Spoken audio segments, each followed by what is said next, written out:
Magandang araw mga Kalingap at sa lahat ng mga sumusuporta sa bawat love team ng Kalingap. Jomar at Carla papaaminin na, mga Kalingap, sa mga nasubaybayan natin sa bakasyon doon sa Palawan ay makikita natin ang mga hindi inaasahan na mangyayari pala sa bawat love team, lalong-lalo na sa magkatambal na Jom Carl. Dahil sa mga napansin natin mga Kalingap sa mga galawan ng dalawa ay tiyak na mapapatanong ka talaga. Kaya naman maraming nagsasabi na mga taga-suporta ng Jom Carl na dapat ay mapaamin ang dalawa kung anuman ang sekretong tinatago nila. Sadyang nasa sabik lamang ang ating mga lubos na taga-hanga ng dalawa kung ano ang susunod na mangyayari sa takbo ng panliligaw ni Jomar kay Carla. Ayon kay Kalingap Rab ay hintayin muna kung kailan sila kusang aamin. Sana ay huwag munang pangunahan ang dalawa kasi pangit din naman.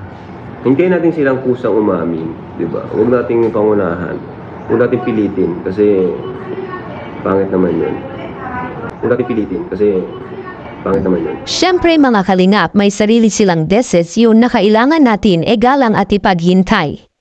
Sa kabilang banda ay maraming napahanga sa ating prinsesa na si Carla dahil sanay na sanay siya sa dagat. Hindi natin nakikita na may takot siyang lumusong sa dagat. Kaya hindi kataka-taka na napakahusay niyang lumangoy dahil alam naman natin na si Carla ay isang anak na sanay sa dagat dahil papa niya ay mangingisda. Mula bata pa si Carla ay ito na ang pangunahing hanap buhay ng kanyang ama. At alam din natin na ang dating tinitirhan ni Carla ay malapit lang sa dagat. Kaya makikita natin si Carla na walang katakot-takot na makipagsabayan sa hampas ng alon sa dagat. Maihahambing natin ito sa buhay ng ating prinsesa na si Carla na habang tumatagal siya sa mundo ng social media ay marunong na din siyang makipagsabayan sa mga tao sa loob at labas ng mundong mapaghusga. Hanggang sa muli mga Kalingap, maraming salamat and God bless everyone.